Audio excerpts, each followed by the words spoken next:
Hello everyone, welcome back to my YouTube channel, Batas with Attorney Claire Castro. Today is March 17, 2025, mga ka-clear. Okay ba? Sorry medyo ginabi. Sorry. Oo, no? Hindi ko nga rin akalain. Sabi ko pa, hindi na ako makapag-livestream. Well, anyway, maraming salamat. Tingin ko, tulog na si Addictus Rex. Oo. Well, good evening kay Edina Jones, kay Joy Rock, kay Mylene, ayan saka Enemy Downfall. Shirikansaki. Nandito si Cheska. Makurol at saka si Joy Rock. Yan. Yami Ramos. Meron bang bago si Robby? Hindi ko pa nakita. Omnioji, hello. LOL from Arkansas, USA. Ano to? Lolo Efren. Baka LOL, kaya Lolo Efren. O yun, si Lolo Efren, si LOL. Kento Kulitz. Yan. Kent Kulitz pala. Kent Kulitz. Alberto Santiago. Swak na swak daw po yung title. Yun. Sabi niya yan. Si Alberto Santiago. Let Reyes. Lordelina. Ayan, dito pala sa Addictus Rex. Sige. Shirikansaki. Okay. Mylene, of course. Nilda Arceo. Ayan, si Joy Rock. Telma Guy. From Cebu City, Telma Guy. Okay. Vanessa Spanheimer. Okay. Corazon Solatorio from Taytay. Yan, dito pala si Addictus Rex. Thank you naman. Nilda Arceo. Richelda Arroyo. Ayan. Okay, start na natin. Edina Bono. Okay, start natin Okay. Tingnan mo natin itong video okay. Ito siya.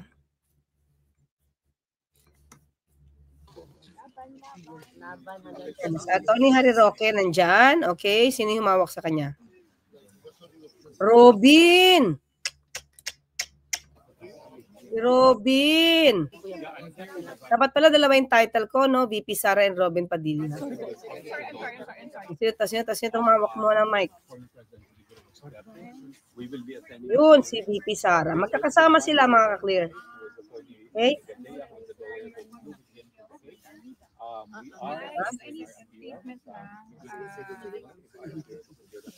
So, magkakasama si Senator Robin Padilla, Attorney Harry Roque at si VP Sara.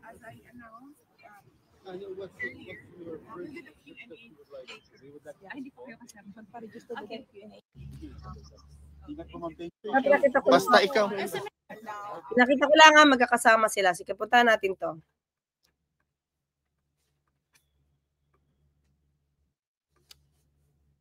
Ano yun? Wait lang. Ito nga. Okay. Ng House Quadruple Committee laban kay dating presidential spokesperson Attorney Harry Roque. Ito ang binigyang diin ni House Quadcom Overall Chairperson Surigao del Norte 2nd District Representative Robert Ace Barbers. Pinatawan ng kontempang abogado dahil sa hindi nito pakikipagtulungan sa investigasyon ng House panel kaugnay ng illegal Philippine offshore gaming operators o POGOs. Gayunman, hindi sapat na dahilan ng arrest at contempt order upang ipaaresto ang abogado sa pamamagitan ng International Criminal Police Organization o Interpol.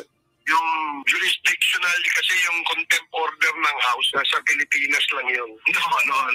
No. I think yung Interpol will only come into the picture if there's already a case or a case has already been decided or a warrant should be served to the person or to the suspect that is not within its jurisdiction. Okay, wag na yan. Dito tayo. Sunod na pagdinig, sinabi ni Abang Lingkod Party List Representative Caraps Paduano, co-chairperson ng Quadcom, na iimbetehan ng 4 House panels ang Department of Foreign Affairs at Bureau of Immigration. We might as well invite DFA and Bureau of Immigration to explain to the committee with regards to the documents, kung anong pwedeng mga legal remedies with regards to the order of the House in relation to the passports and documents na ginagamit ni Atty. Harry Roque. Sa ngayon ay nasa The Hague sa The Netherlands si Roque bilang miyembro ng legal team ni dating Pangulong Rodrigo Duterte na naaresto at dinala sa International Criminal Court kamakailan dahil sa kasong Crimes Against Humanity. Ito lang mga kaklira. Sige, pakinggan nga natin to. Sa press conference sa The Netherlands, sinabi ni Atty. Roque na hindi siya uuwi dahil ipagtatanggol niya si dating Pangulong Duterte sa pagharap sa ICC. Okay, din lang muna tayo mga kaklira. Ito lang sa akin mga kaklira. Okay, tanggalin na natin yan. Yung kampo ni dating Pangulong Duterte, sumisigaw na batas, diba? Batas. Dapat lang naman. Anong dapat tuparin ng batas? Diba? Si VP Sara, kidnapping, sabi, walang valid warrant. Diba? Ang gusto na mangyari is, violation yan yung ginawa nyo. Diba? Wala sa batas yan. Dapat tumupad kayo. Ngayon na, di ba? Illegal ang pag-aresto. So, when you say illegal, ibig sabihin, meron silang batas na pinanghahawakan. Di ba? Gusto na may batas na kailangan masunod. Kaya tinuturing nila sa kanilang paningin yung arrest, yung pag-surrender. Kaya dating Pangulong Duterte ay illegal. Kidnapping, sabi niya. Diba? Kahit may warrant of arrest na in-issue ang isang authority, ito ay galing sa ICC. At hindi naman dinilay ng ICC na ang ICC ang nag-issue ng warrant of arrest. Pero, bakit kaya? Nandun naman si Atty. Harry Roque. Bakit hindi nila kumbinsihin si Atty. Harry Roque na sumunod din sa batas? Diba? Kasi meron itong arrest order from the Quadcom, from the House of Representatives. Diba? Hanggat walang order ang court, kaya nga ayaw umuwi ni Atty. Harry Roque. Diba? Kaya nga tumalilis si Atty. Harry Roque. Kasi may arrest order. So ayaw niya na magpasakop sa Quadcom. Pero wala namang order ang ang Supreme Court. Diba? Na pinatitigil ang Quadcom sa pinag-uutos kay Atty. Harry Roque na dalhin yung mga dokumentong kanyang binanggit during the hearing. Bakit kaya nandun si Senator Robin, nandun si VP Sara, ang sigaw nyo, illegal ang mga ginawa, dapat may basihan, di ba? Pero bakit yung kasamahan nyo, pag mga kasamahan nyo, parang okay lang na hindi sumunod sa batas, okay lang na lumabag sa batas.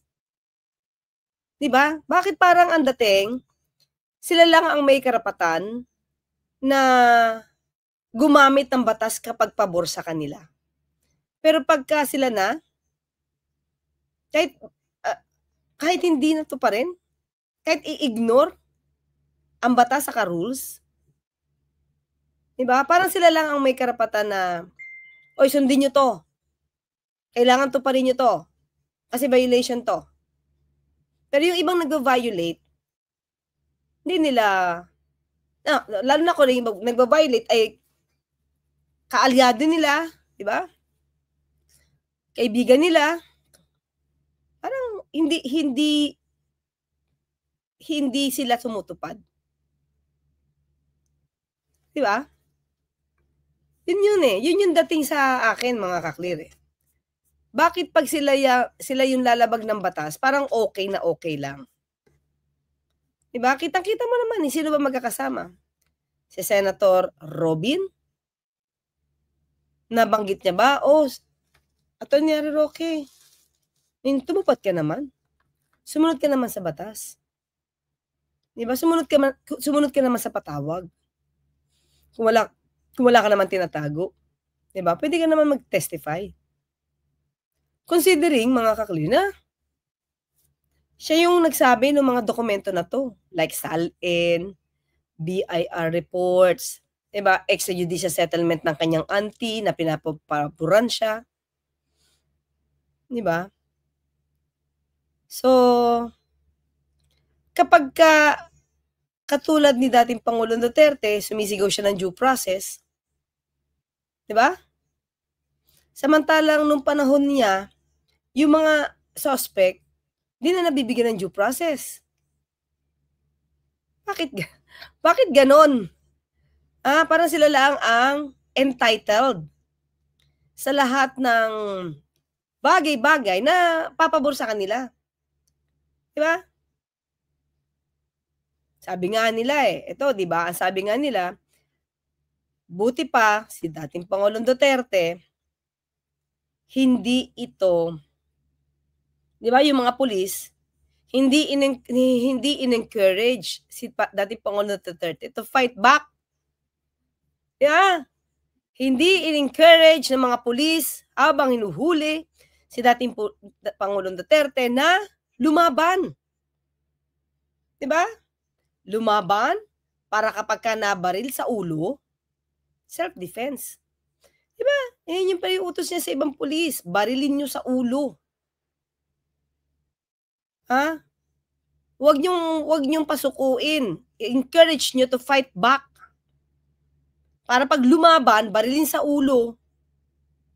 At, diba? Para natapos na, nabawasan ang naging problema ko. Si Napoleon Sagisi from Toronto, dapat pauwiin si Roque. Hagupitin sa puwet para matuto din. Diba? Si Jimmy Lustina from Riyadh. Ayan, si Jimmy Lustina. Hindi, diba? Hindi ba mas maganda ang nangyari na ito si dating Pangulong Duterte madidinig pa? Kesa nabiktima siya ng sarili niyang polisiya na tokhang? Yung ginawa niya sa iba na walang awang pagpatay. Ayun naman yun sa kanya mga kakliri. Pinababaril niya sa ulo, di ba? Yung mga ginawa niya sa iba, di naman ginawa sa kanya. Di ba? Sa ngayon, mga kaklir, huwag natin pag-isipan muna yung kung ano yung edad ni dating Pangulong Duterte. Sinabi naman ng mga doktor na siya ay nasa mabuting kalagayan. Isipin din natin yung mga nag-complain, yung complainants. Diba? Yan na kasi nagiging naratibo ng ibang mga DDS Puro puro pabor kay dating Pangulong Duterte. Samantalang yung ginawa niya na dati na violation, hindi yung binabanggit.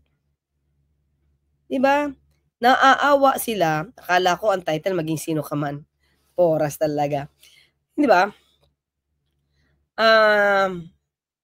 Kung yung dati, sabi natin, kayang-kaya nila. Kung anong iutos. Di ba? Sama mo na dyan si General Danao. Sinabi niya, partito ng DDS. Di ba? Kaya na sinabi ni Danao, tinanggi. Pero bilanggit na Di ba? So, yun lang. Bakit kasi ang nangyayari ngayon, yung mga maraming naging biktima, hindi pinapansin. Well, anyway, siguro nakikita lang natin sa algorithm natin yung mga palabas na mga fake news. Meron pang pinalabas na fake news. Nakita nyo si Attorney Ellie Woods, ginampanan ni Reese Witherspoon sa Legally Blonde. Napakalaking fake news nun. Diba? Mga pasaway, pinasasahod ng taong bayan. Tama, digna, diba?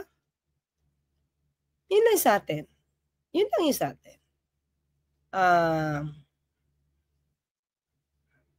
Pag sila ang sumusuway sa batas, wala lang. Diba? Di man lang pagsabihan, Tanyari Roque, may arrest order ka. Puntahan mo muna.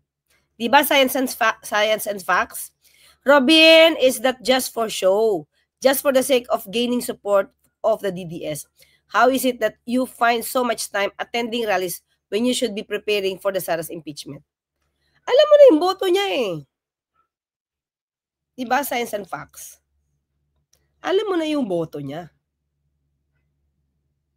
So, yun lang ngayon, diba? Parang walang balak umuwi si Atty. Harry Roque. Ini-ignore talaga ang patawag ng Quadcom. Jocelyn Ruiz, hindi na nila nirespeto talaga ang batas ng Pinas. Hindi nila nirespeto. Pero sila, dapat ang mga pagpapabor sa kanila, dapat respetuhin ang batas. Diba? Pero pag sila naman ang gumagawa, kahit walang pagrespeto sa batas, basta pabor sa kanila, ang dating sa akin, basta pabor sa kanila, yun ang dapat gawin. Di ba, Gemini Love from Hong Kong, Rick Nasuli, Seguwe Gaming, Rodi, Jimmy Butler, di ba? Ay, nako. Sige, mga ka-clear, tingnan nyo ang message ni Jimmy Butler. Dami account ito. Piso to. Piso to. So, hindi natin mabasahin para hindi siya magkaroon ng piso.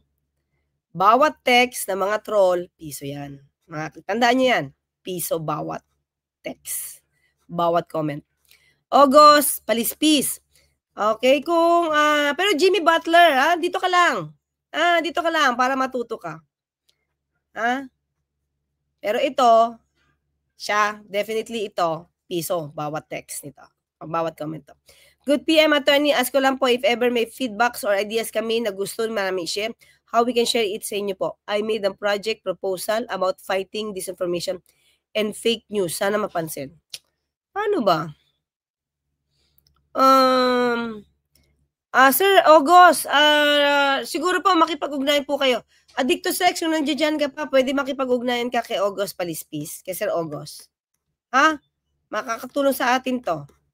Thank you, Sir August. Maria Minda Galvez Estiga, yes. Uy, Bulacan niya. Yeah, Bulacan po. Nandito ba? Idol Mark Ramos, sana ma-interview mo si Yusek. Yan, sabi ni Shiro Kensaki. Oy, Rowena, watching from Jordan. Okay? All travelers. So, yun lang mga ka-clear, no? Lang to. Ina-analyze lang natin yung bawat kilos nila. Sana, kapag nagdidiman kayo ng pagrespeto sa batas, kayo mismo rumespeto sa batas. Di ba? Yung lang ng confidential funds, mga ka-clear. Lahat ng tao ni VP Sara, walang alam. Ano sa tingin nyo? Wala ba talagang alam yan? O may tinatago? Kasi pag sinabi wala ka na alam, wala ka na matatanong eh. Diba? Pero hindi ba napaka-illogical? Diba? Napaka-illogical na lahat sila walang alam. At ang lumalabas na may alam lang sa pera ay si VP Sara. At saka si, yung security niya na si, La Chica. So, ibig sabihin silang dalawa lang gumastos. Ligtas lahat ng mga tao niya. So, ang presumption nun, silang dalawa lang gumastos. Ililigtas niya yung mga tao niya na walang alam o talagang hindi pinaalam. Diba? Noni Icasio, Attorney Claire, yung po bang pag-amin ni Digong sa HOR at Senate under oath sa EJK, admissible po ba? It can be, pero kasi dapat makross-examine po siya sa mga ganun statements. Diba? Pero they are admission. Bakit siya masasabing admission? Di naman siya under custodial investigation. Diba? At under oath yun.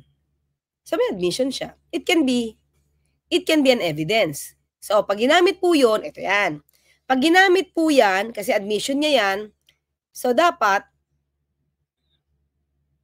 tutulan niya yun. So, kailangan niya mag-testify.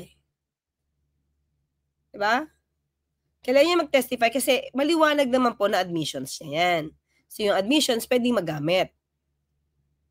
Pero dapat makorosyon sana. About that. Hindi naman po siya pipiliting mag-testify ng ICC. Hindi naman siya pipiliting mag-admit ng kanyang guilt. So, kung hindi niya i-deny yun, pwedeng pumasok siya as evidence. Diba? Under oath yun. Official yun. Hindi ko na alam kasi dito sa atin, kapag may nangyaring ganyan, it can be taken na judicial notice. Kumbaga, ibig sabihin, nangyari. Diba? Unless, i-refute mo. So, mas sinabi natin ang judicial notice, halimbawa po, Halimbawa lang let's say August 1, 2024, umulan na malakas. Kailangan mo pa bang i-prove yun kung alam niyo naman na umulan talaga na malakas noong August 1, 2025? So the court can take judicial notice of it. So, sa hindi ko po alam ang nangyayari sa ICC. Ano ang procedure nila. Diba? Okay, si Rowena watching from Jordan din. Okay? Lemon, hello Lemon. Basilan Jose, Tom Kayubit, Mac, Rovel, Kasim, Confused Birdness, Dan TV Channel, Adormia Aure from Canada. Salamat po. Naku, maraming salamat po, Ma'am Adormia. Okay? Jess Kilala, hello. Life is HP. Mary Hayes or Leah. Si Mr. Suabe. Nandun pa rin si Mr. Suabe. Kitang-kita naman, no? Diba? Ang gusto nila, sila mismo, taga-Senado, diba, gusto nila. Pag nagpapatawag sila, nirerespeto sila. Pero bakit na sa Atty. Harry Roque na hindi sumunod sa Quadcom, say siya. Diba, dapat i-push mo ang tao na tumupad sa batas. Hindi ba? Maraming salamat po, Ferry Coy. Magandang gabi, Tony. Claire watching from Como, Italy. Good job. Ay, maraming salamat, Ferry Coy. And Francis Tesorero. Wait, thank you po. Thank you so much for that. Lala Luna. Ke. Ayun, mag-like daw kayo mga ka-Clear, Sabi ni Ke, mag-like kayo. Tapos mag-subscribe din yung mga bago. Neil Kevin, good evening everyone. Spread love, peace, and joy. Yun, ang dapat.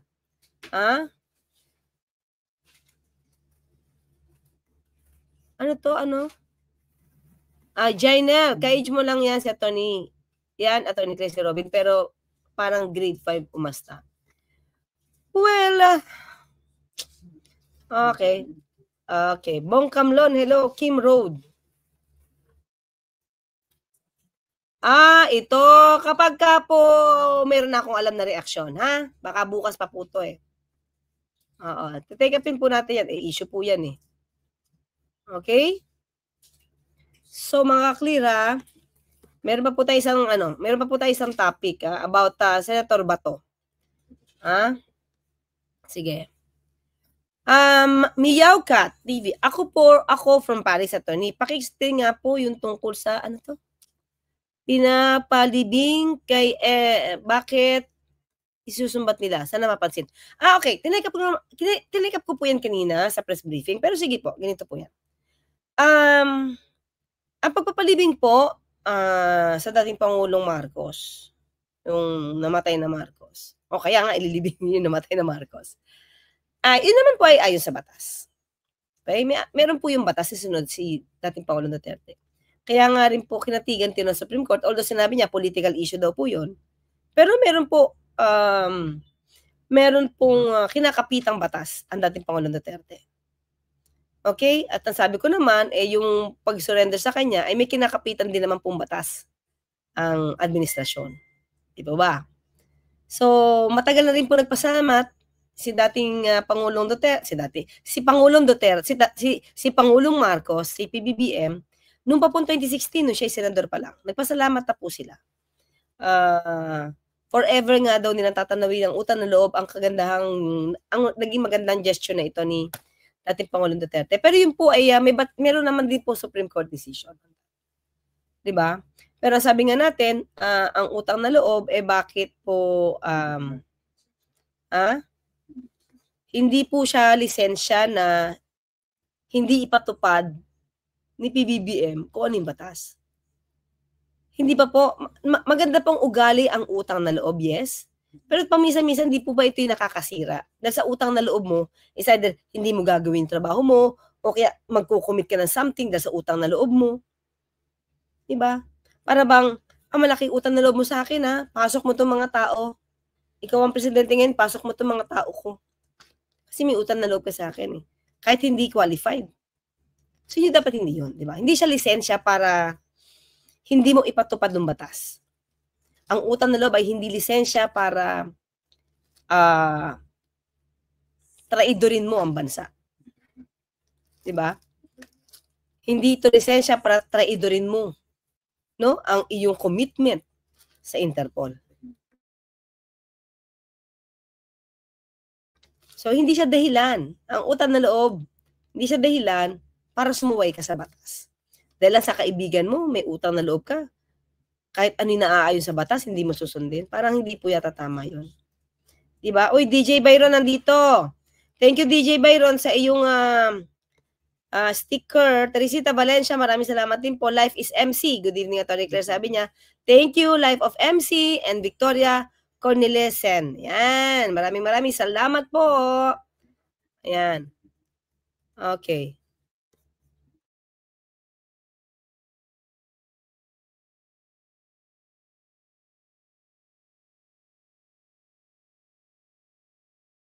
Okay, nawala pala ako ng sounds. Okay. Konbanwa, Marunong, si Marunong, Konbanwa, ask ko lang, pwede bang maging legal counsel si BP Sara? Di ba government official siya?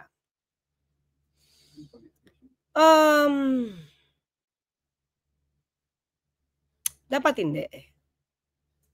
At ang tanong natin, syempre kung kukuha siya ng accreditation, okay ba sa ICC yun? Tanong lang naman yan papayagan ba ng ICC? Pangalawa, sanay ba sa trial? O ano lang, research lang siya. Depende kasi sa papel niya O ginawa niya to para makadalaw lang. I mean, di ko alam, hindi natin alam. Diba? So, dapat, mga ka-clear, kung magiging legal counsel ka, trial lawyer ka, dapat trial lawyer ka. Sana lang. Tapos, accredited ka. So, di ba dapat 10 years ng practice? Nagkapag-practice ba siya? Nag-politiko na siya agad? Well, may law office sila, pero hindi natin alam kung extensive ba yung practice niya. O sa asawa niya yun. Ginamit yung pangalan niya. Kasi nagkaroon na rin po na issue yan, mga ka-clear Kahit na siya ay nasa politika, nandun pa rin yung pangalan niya. Kaya tinawag yung attention niya nun Dapat wala. Kasi nakaka-influence yung may pangalan at the time na Duterte and Carpio. Diba? So, di natin alam. Kung magiging, ito naman kasi mga ka-clear. Kung magiging lawyer ka, paano na yung obligasyon mo bilang Vice President? Diba? Magre-resign na lang ba siya dahil siya ay magpa-practice doon? Diba? Paano na yung obligasyon mo sa taong bayan? Kung marami namang lawyer dyan, okay lang sana kung ikaw lang mag-isang lawyer at ikaw lang nakakaalam at ikaw lang yung magaling sa international law Diba? Paano na yung pagiging vice mo? Although meron kang obligasyon makita ang tatay mo, yes, oo. Pero kung may ibang lawyer na, paano na kasi yung magiging mandato mo dito sa Pilipinas bilang Vice President? Diba? Iwan mo na lang? Iwan mo lang kay Atty. Zuleika Lopez? Diba? Atty. Claire, mabuhay ka po. Dami na iyak ng buhat na makulong. Ganon. Actually, hindi naman natin Marionito Costa. Siguro ang pagpapauli kay dating Pangulong Duterte, para maipatupad ang hustisya. Para makamta ng hustisya. Either sa kanya or either sa biktima. Ganun po yun Diba? Hindi naman po natin ikagagalak na mayroong isang Pilipino na naaakusahan. Alam natin yan. Pero papaano po kasi yung mga complainants? Hindi ba dapat din natin alamin ang kalagayan nila? At pakinggan sila, di ba? Miyaw Cat TV, thank you so much. Kahel, thank you. Thank you so much. Okay, Life of MC, thank you talaga. Di ba? Yun. Dapat tayo. Pare-pareho tayo mga ka-clear. Well, anyway, alam ko tayo, ganun. Yung iba siguro, medyo bulag, ba? Di na nila napapansin kung ano na yung kalagayan ng mga complainants. Nahirap makakuha ng hustisya. Diba? Kahit sabihin nyo na hindi ka naniniwala sa hustisya ng Pilipinas, of course, kailangan ko maniwala sa hustisya ng Pilipinas. Trabaho ko yun eh. Diba? Kung masisira ang pananaw ko sa hustisya ng Pilipinas, eh bakit may lawyer pa para ipaglaban ang karapatan ng kliyente niya? Pero mga ka-clear, hindi perpekto. Ha? Siguro kahit sa iba-ibang bansa, hindi perpekto ang justice system. Alam natin yan, let's talk real. Huwag kayong plastic. Na para bang di ka naniniwala, mas naniniwala ka sa ICC. Sa totoo lang mga ka-clear, mas gusto ko sa ICC ito madinig. Bakit? Hindi pwede itong lakarin. Hindi pwede itong impluensyahan. Ha? Oh, sasabihin natin, dapat maniwala tayo sa justice system. Of course, dapat maniwala. Pero may nilalakad ba na kaso? Huwag yung sabihin, hindi yan totoo. Ha? Huwag plastic, mga ka-clear, di ba? Huwag plastic. Ha? Phoenix Win 14, thank you po. Good good evening. Attorney, po, paki-discuss po yung OSG. Thank you.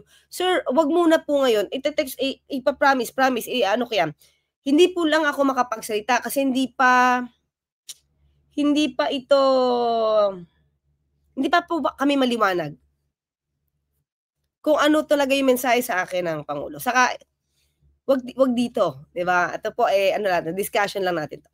Siguro, pag may nilabas na ako, ito po Sir Phoenix, kapag may nilabas na ako na reaksyon o anumang statement patungkol dito at lumabas na yan sa press briefing, pwede ko na siyang take upin. Okay po? Hanggat hindi pa po ako nabibigyan ng maliwanag na reaksyon patungkol dyan, wala, hindi ko po pwedeng sabihin kasi definitely issue to eh. Kaya ayoko muna sagutin. Okay? So, ito naman tinitake up natin. Ano naman po na-take up naman na natin kanina patungkol kay Attorney Harry Roque. Okay? Sa press briefing po. Yan. Pero promise, iti-take up ko po yan. Most probably tomorrow. Kailangan ko lang po malamang kahit sa press briefing po, baka masagot ko na to. Yan. Yun. Okay, Florante Taginod from Vancouver. Jude Rose. Ayan.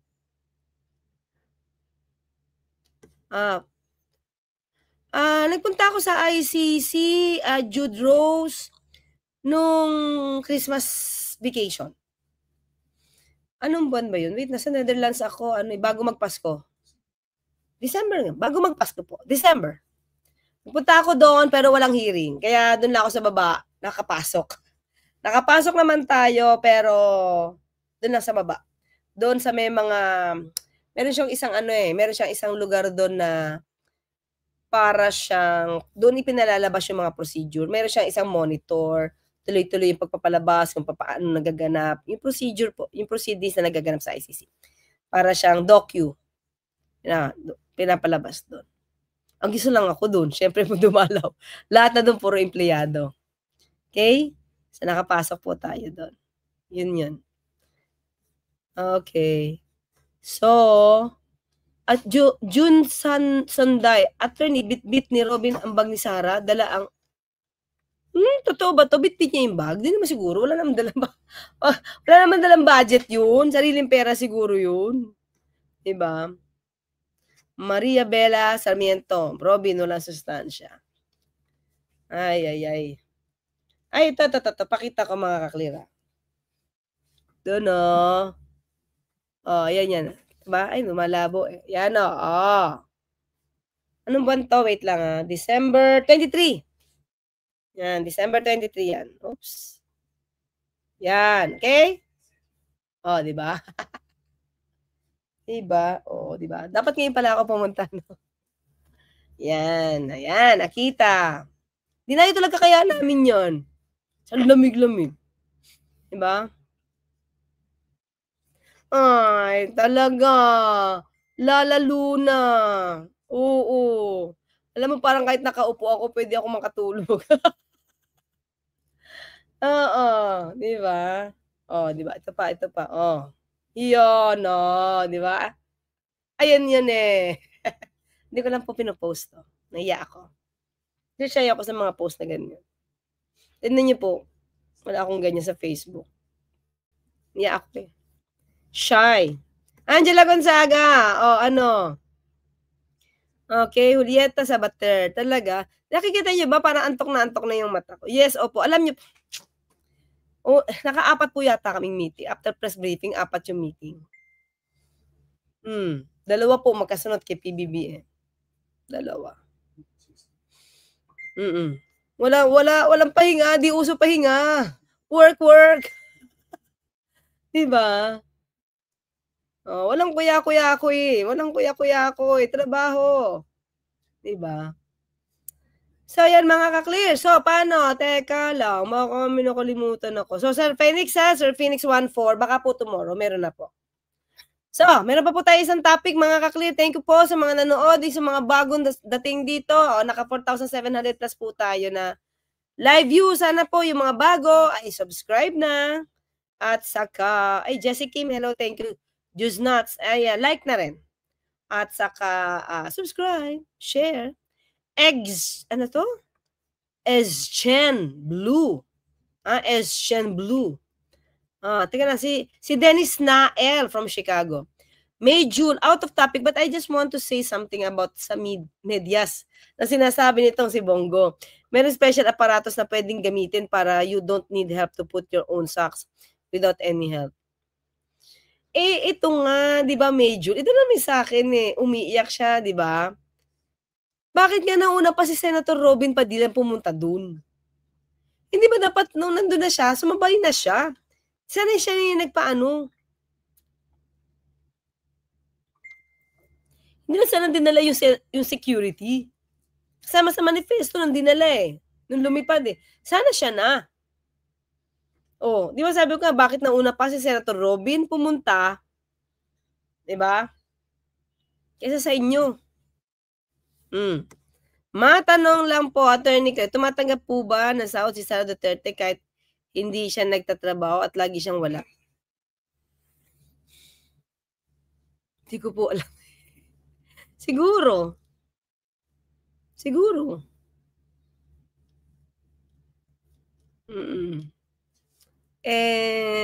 hindi ko alam. Ayoko magsalita, hindi ko po alam hindi ko nakita yung payroll niya. Diba? Yun. Sa tingin niyo ba, kailangan niya pa ng sahod? Magkano ba sahod ng VP? Kailangan niya pa ba ng sahod? Sabi ni Senator Trillanes, laki-laki ng laman sa bank account. Sabi yun ni Sentria. Hindi naman, di ba? Baka hindi niya na kailangan ng sahod. Di ba? General Carey, may kinikilingan talaga si Senator Robin. Bakit po gano'n? Well,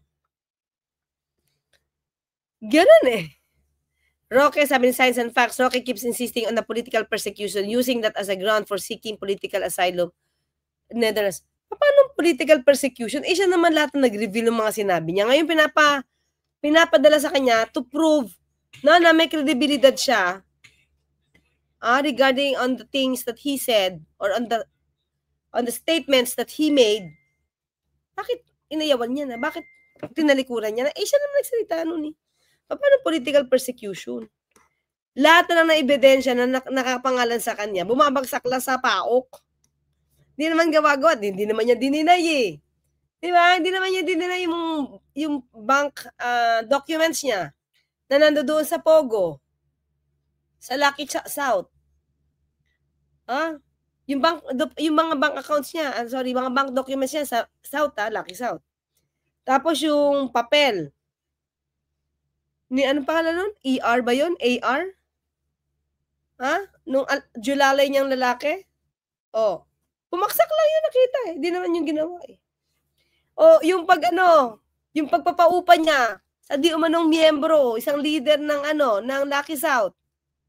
na nakita sa bahay niya, sa Baguio, sa Benguet. Bumaksak lang yun. Hindi yung gawa-gawa. So, paano political persecution yun? Diba? Diba? Oh, Kaloya Richie. Thank you. Ay, thank you. Shout out pala. Okay? Teka. Sabi ni Maylin. Attorney, dapat po dyan sa ICC makarating.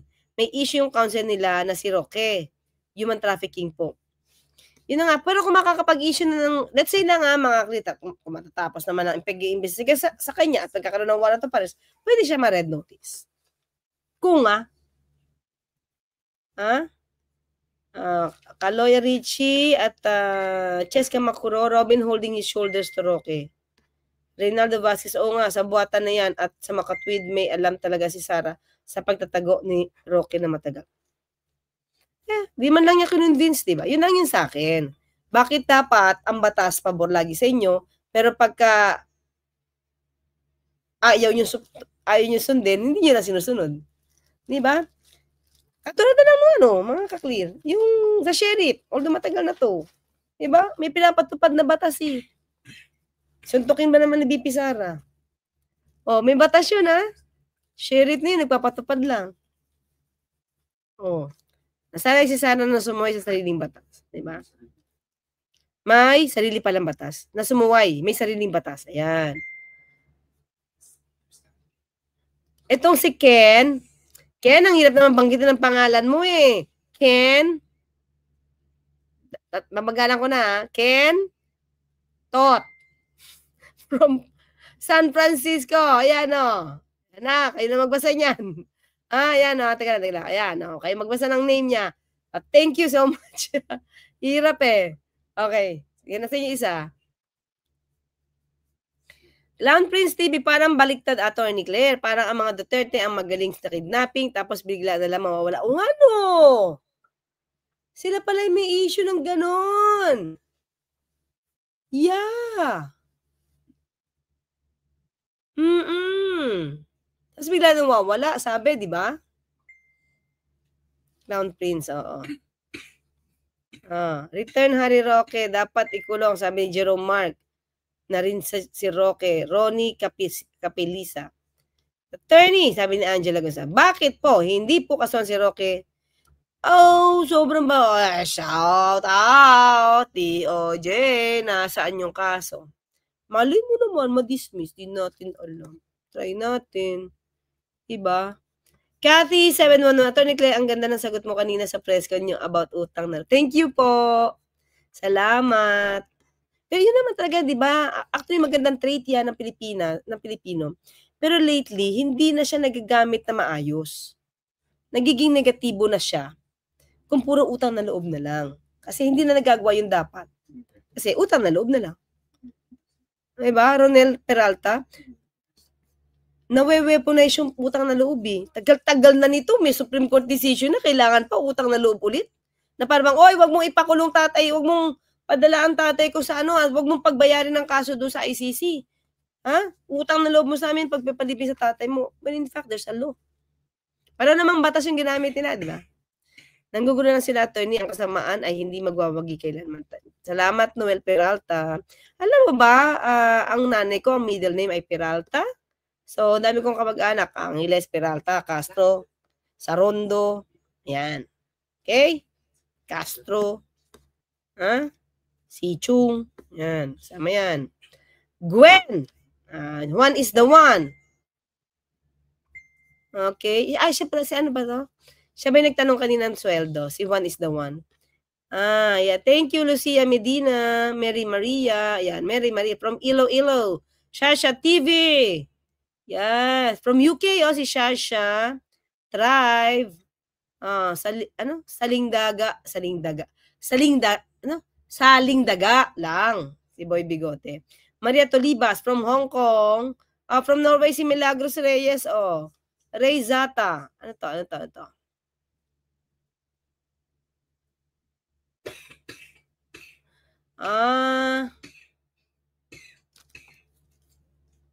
Sige saka natin i-take up to. Hindi ito oras ng pag-take up ng ibang topic Saka na to.